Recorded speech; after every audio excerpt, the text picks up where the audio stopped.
kata-kata tuh luar biasa ya Mas ya. Itu mampu menggerakkan orang tuh bener ya. Iya, dan itu bisa dalam arti buruk juga. Apa yang terjadi sekarang di Palestina itu sebetulnya ada bahasa yang digunakan membentuk narasi yang membuat satu kelompok bisa merasa bahwa boleh loh ternyata membunuh bayi, bisa loh membunuh kelompok yang lain. Membuat puisi-puisi yang ada di film Ada Apa Dengan Cinta ya, khususnya yang di dua ya. Kedua. Gimana itu waktu itu sampai kok bisa nyemplung? Hal yang saya lakukan pertama adalah menempel peta New York di tempat kerja saya. Saya bayangkan ini apartemen saya, tempat kerja saya setiap hari gini.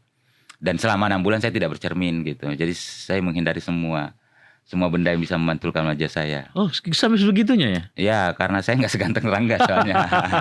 Salah satu fokus utama percakapan kita di festival ini saat ini apa yang disebut kalau dalam istilah bahasa Inggris ekoliteratur. Jadi sebenarnya kayak sastra ekologi gitu. Jadi sastra yang memang concernnya adalah isu-isu ekologis. Misalnya kita menghadirkan satu sastrawan, Hiromi Kawakami, salah satu sastrawan paling terkenal di Jepang saat ini.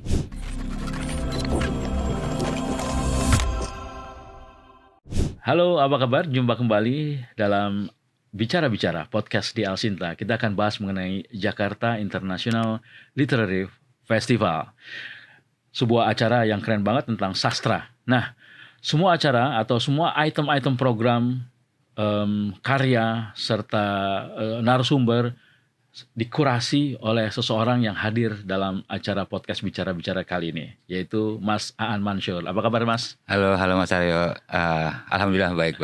Masih capek sih karena jet lag ya, karena Mas Aan Mansur ini tinggalnya di Makassar, betul ya? Di Makassar, benar. Jadi di Makassar ke Jakarta dan ada acara ini ya.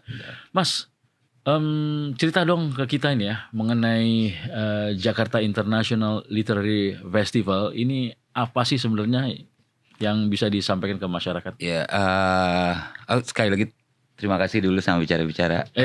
Thank you. JILF biar singkat aja. JILF ini sebetulnya satu festival yang dikerjakan oleh teman-teman di Dewan Kesenian Jakarta, terutama di Komite Sastra. Ini tahun keempat. Dibikin tahun pertama itu 2019, lalu karena pandemi terjadi sesuatu, waktu itu jadi online di 2020, lalu kemudian menjadi 2 tahunan, jadi 2022 dan 2024. Yang awalnya tadinya festival yang direncanakan tahunan. Ini festival sebetulnya ingin menjadi ruang terbuka, ruang pertemuan banyak pihak, publik, termasuk juga tentu saja para sastrawan, para pemikir, para ilmuwan untuk mempercakapkan isu-isu tertentu yang menjadi tema utama setiap pelaksanaan festival JILF ini. Tahun ini kebetulan saya yang menjadi salah satu kurator yang diminta untuk merancang ruang-ruang percakapannya, siapa aja yang kira-kira cocok membicarakan tema-tema yang sudah di breakdown menjadi sejumlah forum percakapan. Saya bukan sendiri menjadi kurator di JILF, dan ini juga untuk pertama kalinya saya diminta jadi kurator, kayak dulu diminta jadi pembicara. Tema tahun ini isunya isu tentang lingkungan, karena kita rasa itu adalah isu global, isu semua orang. Dan bakal tahun 2025 itu akan lebih kental lagi ya Mas? Iya betul. Dan kita ingin melihat apakah sastra juga punya tawaran sebetulnya dengan isu global semacam lingkungan ini. Saya kira. Jadi di sana ada percakapan atau diskusi, ya. Terus juga di sana ada pameran. Ada pameran, betul. Ada diskusi, ada sejumlah panel, ada diskusi buku, ada bahkan diskusi film, ada workshop. Jadi buat teman-teman yang suka misalnya nulis puisi atau membacakan puisi, ada workshop masterclass puisi, spoken word, ada pameran buku, jadi dan ada bazar bukunya, buka setiap hari, ada banyak teman-teman juga yang datang bikin pameran foto dan sebagainya. Jadi ada banyak sekali sih acara di sana. Jadi salah satu tadi yang gue tertarik tuh mengenai nulis ya. Artinya sebenarnya akan di advice mengenai gimana sih cara nulis yang bagus gitu ya dalam sebuah sastra gitu ya. Nah, saya jadi ingat tuh Mas, sekarang ini kan lagi happening banget tuh ya, sebuah lagu, terus juga syairnya juga keren banget, yang sering dinyanyikan oleh banyak orang, Tanah Airku. Ya, ya, ya. Itu kalau habis nonton bola tuh kita pasti nyanyi lagu itu ya. Betul. Bahkan FIFA kabarnya memberikan apresiasi yang luar biasa terhadap lagu itu. Nah, secara sastra lagu Tanah Airku itu menurut Mas An gimana, Mas?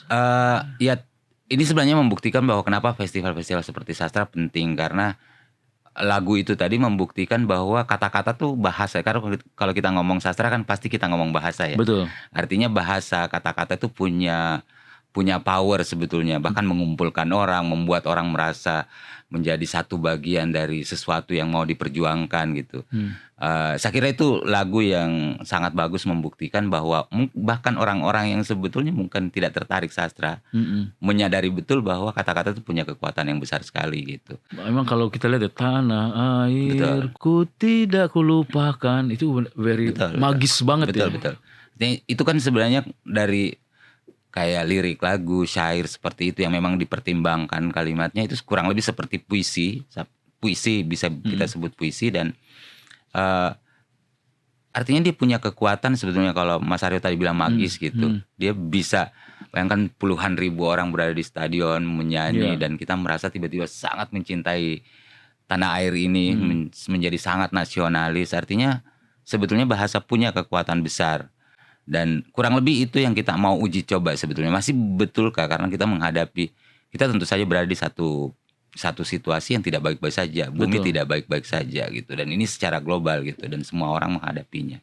Apakah sastra masih punya kekuatan untuk membuat orang tergerak melakukan tindakan yang baik gitu. Jadi isu lingkungan ini, isu bumi ini akan diliterasikan begitu ya, dalam bentuk kata-kata. Sehingga orang juga tergugah ya, jadi dengan apa namanya medium kata-kata itu, Mas Mansur. Jadi yang banyak panel-panel di sana sebetulnya dirancang untuk mempercakapkan persilangan antara sastra dan isu-isu lingkungan gitu. Jadi apa sih misalnya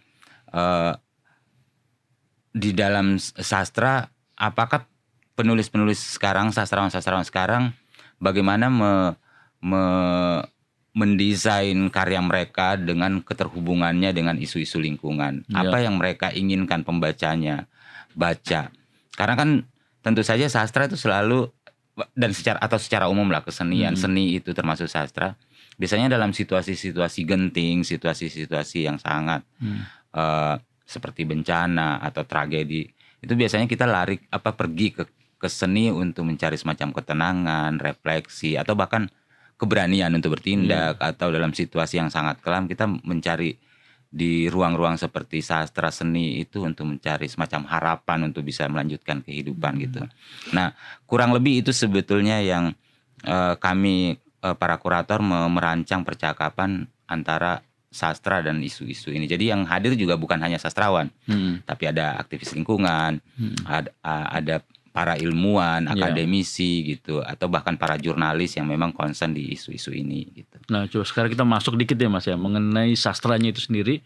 Coba kita compare nih dari sastra dulu dengan sekarang ya. Kalau tadi saya contohnya lagu Tanah Air, karya Ibu Sud itu kan dia juga pasti ketika bikin syair dalam apa yang mau dia ungkapkan gitu ya Mas ya. Nah, gimana ngelihat syair itu Ibu Sud itu Tanah Airku dengan apa yang terjadi sekarang nih, sastrawan-sastrawan sekarang yang apa ya, ada gap nggak sih gitu loh, cara-cara bikinnya, cara pendalamannya begitu? Tentu saja sangat beragam. Jadi kalau salah satu fokus utama percakapan kita di festival ini saat ini apa yang disebut kalau dalam istilah bahasa Inggris ekoliteratur. Jadi sebenarnya kayak sastra ekologi gitu. Jadi sastra yang memang concernnya adalah isu-isu ekologis gitu. Dan ini bukan hanya isunya, tapi bagaimana mereka mengemasnya. Misalnya kita menghadirkan satu sastrawan bernama Hiromi Kawakami, salah satu sastrawan paling terkenal di Jepang saat ini.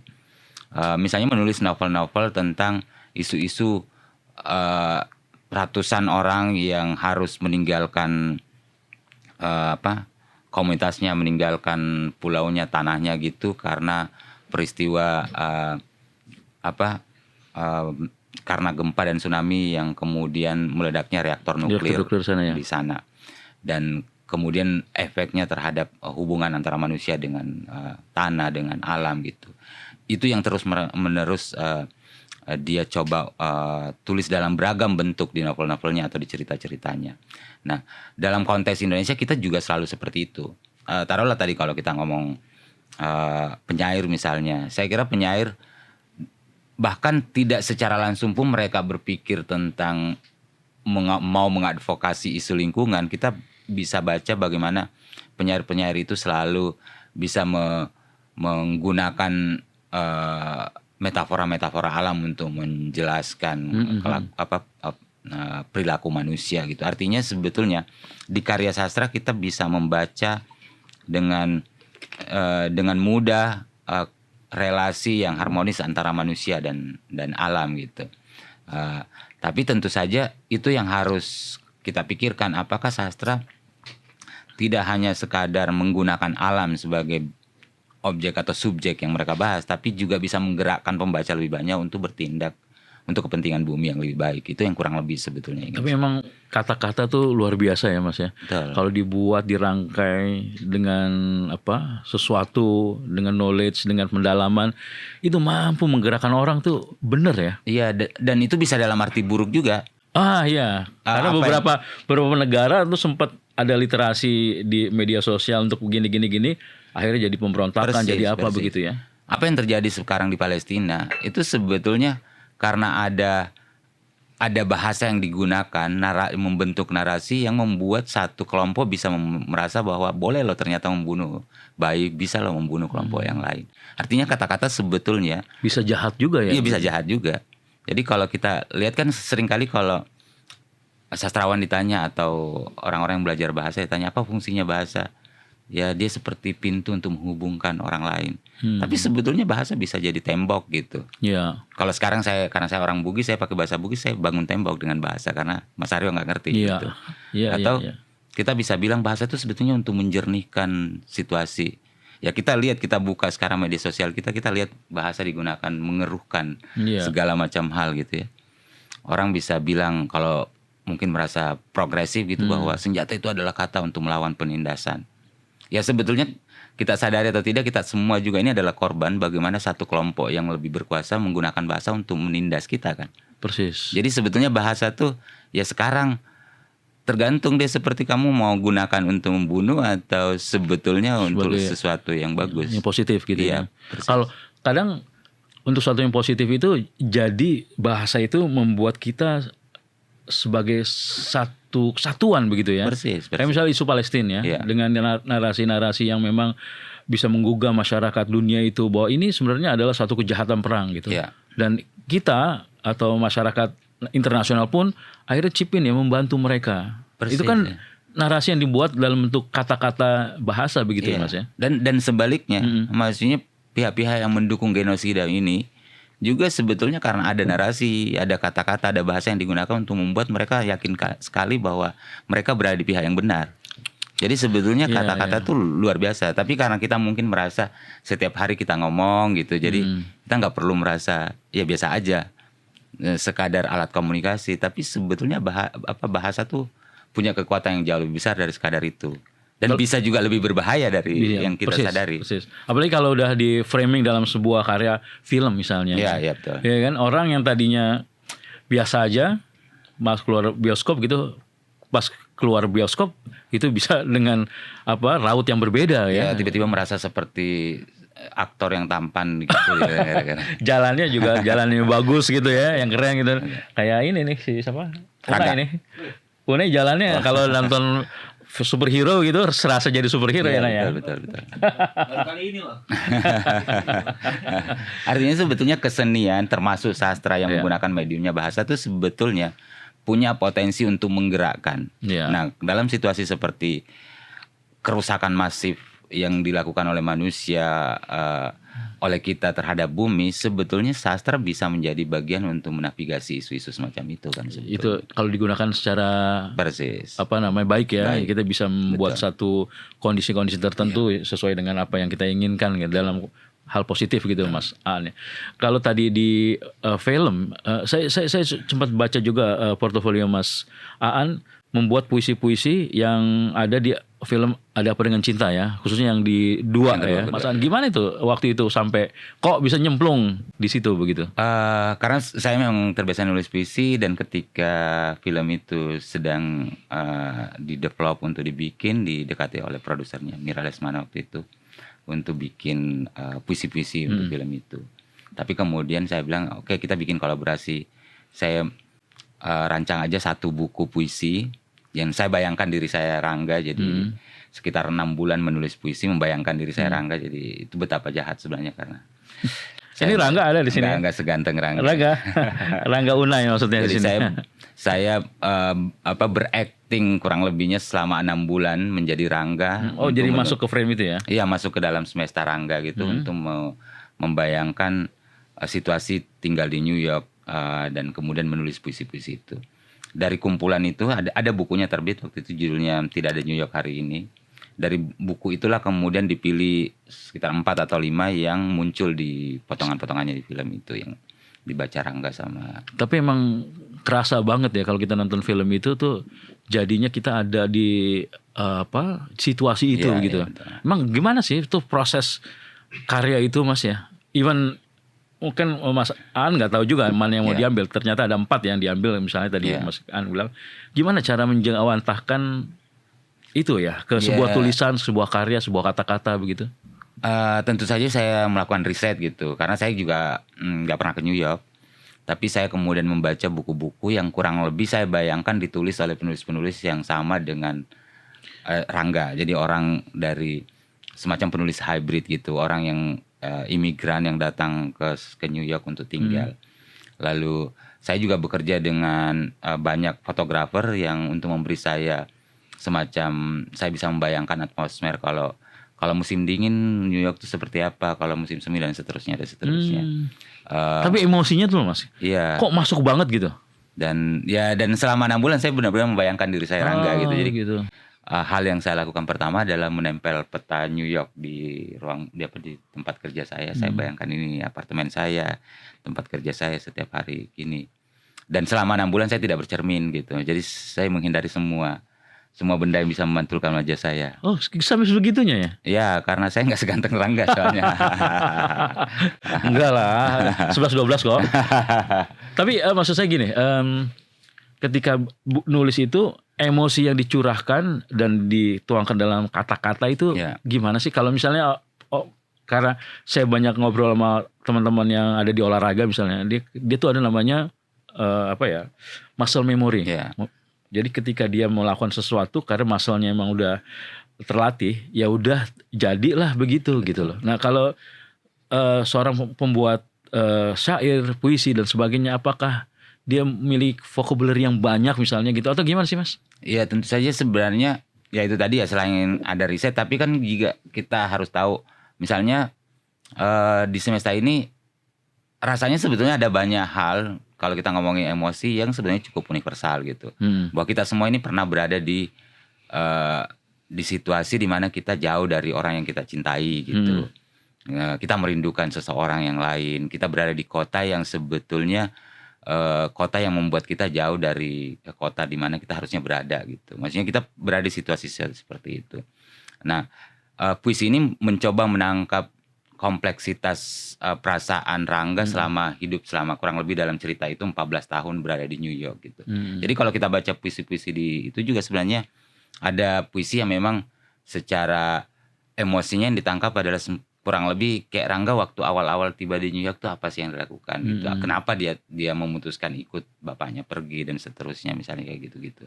Apa perasaannya dia meninggalkan orang yang baru dia sukai gitu. Dan itu kan sebenarnya perasaan-perasaan yang umum aja, maksudnya tapi kita enggak gitu loh Mas. Emang kalau dari sisi Mas Aan perasaan yang umum ya. Nah, ketika membahasakan itu, mendaunkan dari sebuah pikiran, perasaan ke kata-kata itu ya enggak gampang loh sebenarnya. Dan itulah sebetulnya pergulatannya penulis. Bagaimana gagasannya, semua hal yang abstrak tadi di dalam konsep ketika dia mengideal yang ideal di kepalanya. Pergulatannya adalah selalu mencari. Ya, menulis itu kan sebetulnya kurang lebih satu keterampilan untuk mengejar semacam keadilan verbal atas gagasan kita. Kan? Nah, betul. Jadi Dan itu Itu bahasanya tuh ya, keadilan verbal untuk menulis iya, dari gagasan kita ya. punya, dan seringkali memang kata-kata tuh menulis itu selalu apa ya, nggak pernah benar-benar seideal yang kita bayangkan gitu. Jadi pergulatannya adalah mencari satu titik di mana kata-kata yang kita tulis ini sebetulnya dunia yang adil dari apa yang saya bayangkan, dari gagasan saya. Dan ya di situ perjuangannya seorang penulis menurut saya. Itu berarti exercising ya, artinya Ya. selalu berlatih ya Mas ya, atau Ya. gimana sih? Pelatihan itu gimana sih? Ada nggak sih latihan untuk seorang penulis itu gitu? Kalau saya, karena saya menulis puisi, saya sebetulnya menjadi penyair berarti menyiapkan diri untuk mengalami dunia ini secara maksimal aja gitu. Jadi semua hal tuh bisa dipertanyakan. Ini bisa, kamera ini bisa berarti apa gitu. Ketika saya membutuhkan mengatakan sesuatu menggunakan mata kamera, berarti saya bisa mengubah kamera ini menjadi dunia yang tadinya bisa saya pinjam untuk mengatakan sesuatu yang saya nggak bisa terkatakan tadi gitu, emosi-emosi tertentu gitu. Dahsyat ya, berarti selalu melihat sesuatu tapi mencoba untuk menuangkan dalam sebuah kata-kata begitu ya. Ya misalnya kayak di jalan gitu, saya ngelihat di tengah jalan kayak ada sandal anak kecil satu tertinggal. Itu kan sebenarnya dunia yang biasa aja kita mengalaminya. Tapi kalau penulis pasti nanya, apa tuh kalau mau ditulis apa tuh? Ada sandal di pinggir jalan, di jalan raya yang begitu gede, dia tertinggal satu pasang gitu. Ya, itu bisa mengatakan banyak hal. Nanti kebutuhannya kira-kira ketika saya mau mengatakan sesuatu kayak tentang, saya misalnya mau nulis cerita pendek, tapi saya mau bercerita tentang seseorang yang seorang istri yang mengalami kekerasan rumah tangga dan lari bawa anaknya jatuh. Itu tuh bisa membuat cerita itu menjadi maksimal gitu, karena karena tentu saja kalau ada sandal kecil di jalan itu berarti dia pasti bukan kelas atas ya, karena itu cerita dunia itu udah mewakili sesuatu yang ada dunia. Oh ini kelas, dia mungkin naik Gojek atau naik apa gitu. Atau sadis ya, ngeri banget ini ya kalau bisa mengcapture itu, terus juga bisa membayangkan dan dia bisa menjadi memberikan satu sentuhan-sentuhan. Ini ternyata bisa kita bayangkan kayak tadi ya, cerita sandal itu milik anak kecil yang digendong ibunya karena itu kan Mas Aryo bisa menghubungkannya, maksudnya karena di-trigger oleh Mas Ani kan. Penulis itu begitu kurang lebihnya. Gitu. Tapi sebenarnya saya punya gagasan, tapi setiap hari-hari saya menyerap semaksimal mungkin dunia. Nanti ketika kebutuhan saya, tadi saya lihat sandal di jalan ini bisa saya pakai nih, kayak jelaskan ini. Jadi selalu exercise ya. Ini lihat sesuatu bisa di-exercise, bisa di-downgrade menjadi satu tulisan, di kata-kata dan sebagainya. Nih gokil sebenarnya nih ya. Banyak banget yang bisa kita ambil, apalagi kita bicara mengenai kehidupan ya. Betul. Jadi kita potret-potret apapun bisa kita absorb begitu ya, dan nantinya bisa menjadi sesuatu untuk kita tuangkan begitu. Nah masalahnya sekarang ini kan dunia ini makin maju nih Mas An ya. Sekarang milenial dan juga Gen Z-nya, dan rata-rata mereka udah lagi kayaknya nggak deny ya terhadap sebuah tulisan karya begitu. Dia mainnya di media sosial dan sebagainya. Media sosial itu apa juga cerminan dari mereka berkarya secara sastra, Mas? Iya, saya nggak tahu, tapi saya membayangkan misalnya kalau saja Chairil Anwar hidup di masa sekarang, pasti juga dia mungkin main Twitter juga ya, punya Instagram juga, dan mungkin juga menggunakan medium itu untuk menyampaikan ini. Saya tidak ingin menjadi penyair yang sangat meromantisir masa lalu gitu. Tentu saja teknologi dengan segala hal yang ditawarkannya, sama dengan bahasa tadi, dia punya fungsi yang tergantung kita mau pakainya bagus apa enggak. Bahwa dia bisa menjadikan saya jadi lebih mudah, memudahkan saya untuk terhubung dengan banyak sekali penulis yang dulu saya tidak bisa akses sebelum adanya dunia seperti itu.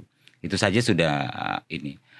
Tapi bahwa ada konsekuensi-konsekuensi yang lain, misalnya saya menjadi tidak punya ruang reflektif yang lebih besar karena saya terus diganggu ponsel saya gitu. Itu juga gitu.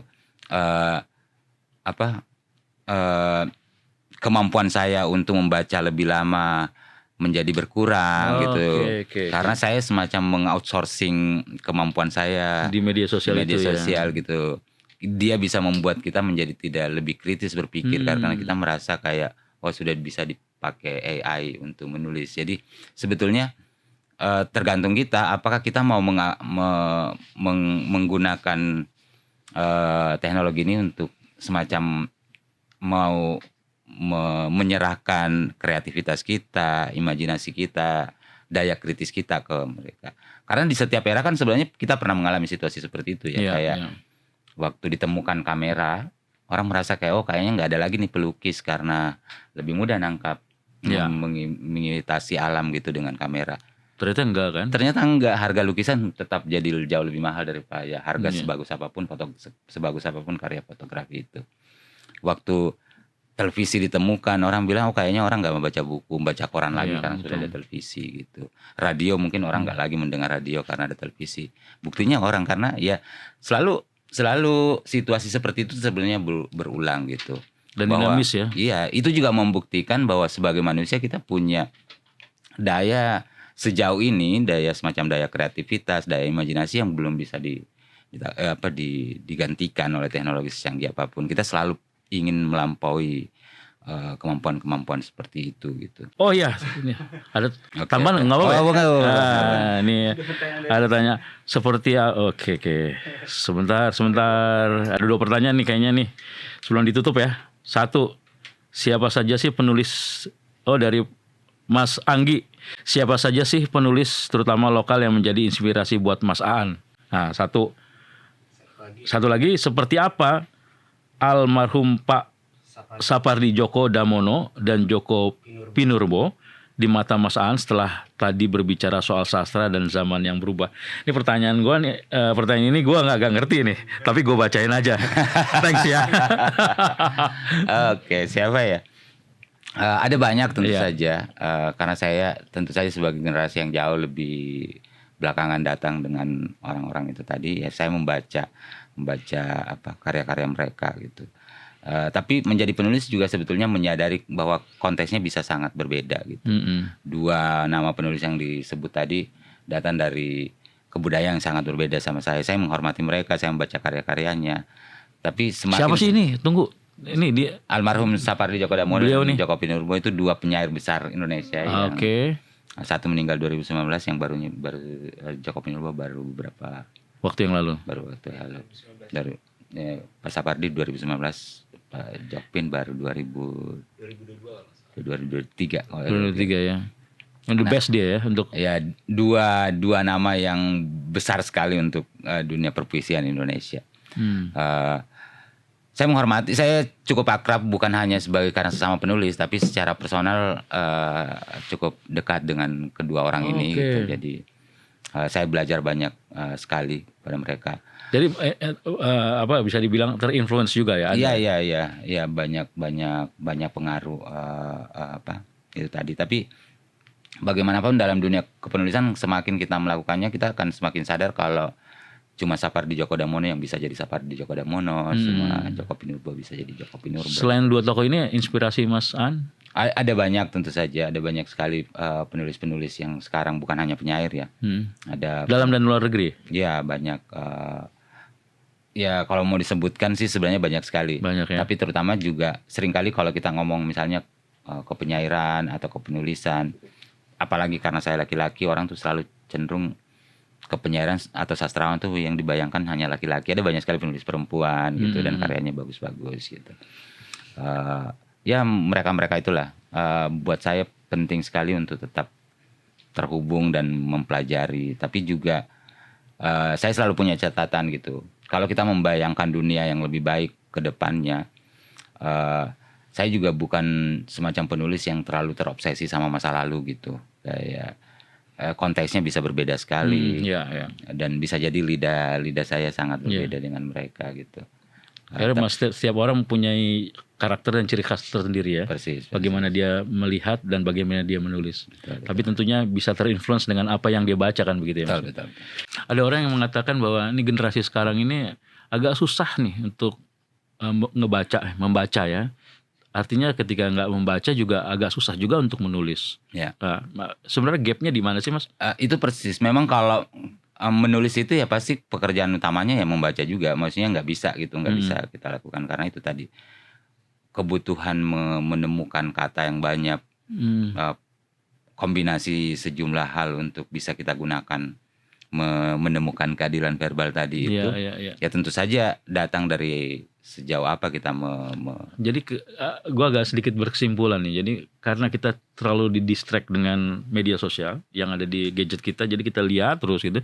Dia nggak punya kesempatan untuk menganalisa lingkungan yang ada di sekitar, sehingga dia juga tidak bisa merasakan sesuatu apa yang dia lihat, sehingga dia tidak bisa mentuangkan dalam sebuah tulisan yang apa yang tulis. Hanya saja dia melihat gadget ini. Itu nggak sih kondisinya?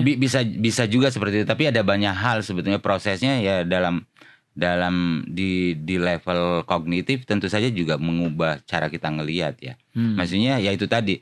Kalau contoh simpel aja. Tadi kalau saya megang HP saya nggak lihat sandal yang saya cerita tadi. Persis. Kan maksudnya bahkan cara kita mengalami dunia menjadi berbeda sekali. Gitu. Ya, saya punya anak, jadi saya nggak mau menceramahi panjang-panjang ini ya? karena saya bahkan kesulitan mengajak anakku membaca buku. Meskipun di rumah kami ada perpustakaan gitu dan mereka asik dengan ponselnya. Tapi bahwa itu menunjukkan bahwa generasi saya dan generasi anakku itu bahkan mengalami dunia berbeda sekali gitu. Bahwa ya mungkin secara tekstual seperti kata-kata sangat berbeda melihat dunia, tapi karena dia terbiasa sangat visual, cara ngelihat dunianya juga sangat visual gitu. Dan ya itu tadi contoh, saya sering mencontohkan, saya selalu merasa aneh anakku kalau nonton tuh vertikal gitu. Kayak kok bisa ya orang nonton vertikal gitu. Sementara saya generasi yang kayaknya harus horizontal gitu. Dunia ini saya melihatnya kayak horizontal. Dia tuh udah mengalami dunia vertikal gitu. Itu aja udah perubahan sangat besar sebetulnya. Bagaimana dunia melihat itu vertikal gitu. Itulah kenapa saya nggak bisa masuk di TikTok, bukan karena kontennya TikTok, tapi kayak melihat dunia vertikal tuh kayak aneh buatku gitu. Karena saya terbiasa membaca bukunya begini kan, nonton televisi kayak gini dan seterusnya. Jadi dunia saya melihatnya sangat horizontal. Belum lagi kalau kita bicara tadi kaitannya dengan tema. Kita dulu memang melihat alam tuh ya lapang gitu. Enggak terbentur gedung-gedung tinggi gitu, enggak vertikal. Jadi sebetulnya itu tuh ada pengaruhnya gitu. Ya, apalagi sekarang anak-anak baik main IG jadi mainnya horizontal vertikal semua ya. Jadi seperti itu potret ya. Oke, berarti apa yang tadi yang kita obrolin ya dari A sampai Z tadi itu bakal tergambar di JLF ya Mas ya? Iya, terutama kalau kita bicara soal isu lingkungan ya tadi. Kalau semua itu tadi bagaimana para penulis-penulis ini bertemu dengan pihak-pihak lain yang juga concern sama isu ini, mempercakapkan gitu. Apakah sebetulnya sastra, apakah sebetulnya bahasa masih punya tawaran untuk membuat kita bisa memiliki atau memiliki kehidupan yang lebih baik gitu, untuk kelangsungan hidup bumi yang lebih baik gitu. Itu yang dipercakapkan dengan sejumlah ruang, dengan sejumlah bentuk program yang berbeda-beda di JLF tahun ini. Harusnya kekuatan bahasa itu bisa lah ya untuk bisa membuatkan, ibarat kita punya musuh yang sama gitu ya. Kita hajar bareng-bareng, dunia ini harus better living gitu ya. Artinya ke depan harus jauh lebih baik gitu. Dengan literasi atau dengan kata-kata itu harusnya kita sama-sama punya frame yang sama kan nih Mas. Persis, karena tapi orang tuh nggak sadar ya, kayak kita keluar, saya selalu nonton di jalan gitu. Kan hampir semua pilihan-pilihan kita dalam sehari-hari itu ditentukan sebenarnya oleh bahasa yang kita lihat gitu. Kayak kalau kita keluar dari rumah ke kantor, itu semua kata-kata di pinggir jalan itu nyuruh kita untuk beli gitu. Betul. Nggak kerasa ya? Nggak kerasa karena kita tapi bahwa memang itulah kata-kata dahsyat banget. Dahsyat untuk membuat kita nggak perlu merasa, tapi sebenarnya pilihan kita ditentukan itu. Jadi kita di drive ya, nggak secara nggak langsung di drive apa yang kita ada di otak kita dengan tulisan-tulisan itu akhirnya kita melakukan sesuatu. Selain itu mungkin karena ya kita baru-baru pilkada nih. Iya. Selain suruh beli-beli, pilih kan. Iya. Jadi pilihan kita juga sebetulnya sadar atau tidak itu ditentukan oleh bahasa apa gitu yang kita alami setiap hari. Berarti canggih juga tuh ya, orang-orang yang pilkada itu makin banyak poster ya. Pantesan makin banyak peluang menang ya. Persis.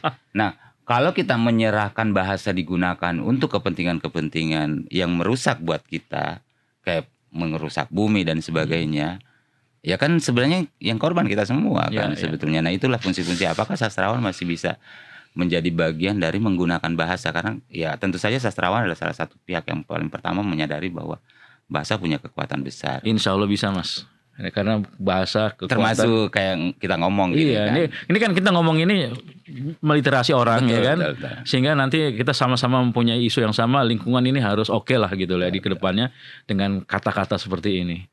Terakhir Mas, kira-kira harapan JLF, terus juga harapan untuk semua sastrawan di seluruh dunia ya dalam kaitan isu lingkungan ini apa dari Mas? Pertama harapan buat sesama penulis Iya. karena atau sama siapapun yang concern sama bahasa, yaitu tadi kita harus menyadari betul bahwa bahasa itu bukan hanya meromantisasinya bahwa karena ini mediumnya gitu. Jadi sebetulnya kita bisa banget menulis karya sastra yang berbahaya gitu. Ya, Jadi nah sekarang apakah kita punya kesadaran untuk mau mendorong lebih jauh bahwa karena kita sadar kekuatan bahasa untuk menggunakan sastra bukan hanya untuk membuat sesuatu yang indah gitu, karena ya meskipun tentu saja keindahan dibutuhkan gitu, tapi mendorongnya lebih jauh untuk memikirkan kehidupan yang lebih bagus gitu, membuat orang tergerak melakukan tindakan tertentu untuk kebaikan. Yang kedua ya kurang lebih sama dengan siapapun gitu, termasuk pelaksanaan seperti JILF ini kan sebetulnya untuk mengajak publik siapapun untuk selalu bertindak kritis terhadap apa yang dibaca, apa yang ditulis dan apa, supaya tindakannya juga menjadi lebih bagus gitu. Jadi ya kurang lebih itu, dan saya berharap teman-teman bisa hadir ke JILF gitu. siap. Tapi anyway, thank you Mas. Kayaknya harus bikin episode berikutnya untuk bisa ngebedah puisi dan juga sastra-sastra. Tapi kita waktunya sangat sedikit. Thanks sekali lagi. Sukses selalu untuk JLF dan teman-teman di sana. Terima kasih. Oke, pendengar dan netizen, terima kasih sudah dengar podcast Bicara-Bicara bersama Aan Mansur, seorang penulis sastrawan yang saya yakin sekali teman-teman juga tahu. Kalau nggak tahu silakan aja Google. Tapi kalau mau lebih tahu lagi datang ke JLF ya. Terima kasih atas kebesarannya. Kita jumpa lain kesempatan. Saya Harul Islam Haji. Sampai jumpa.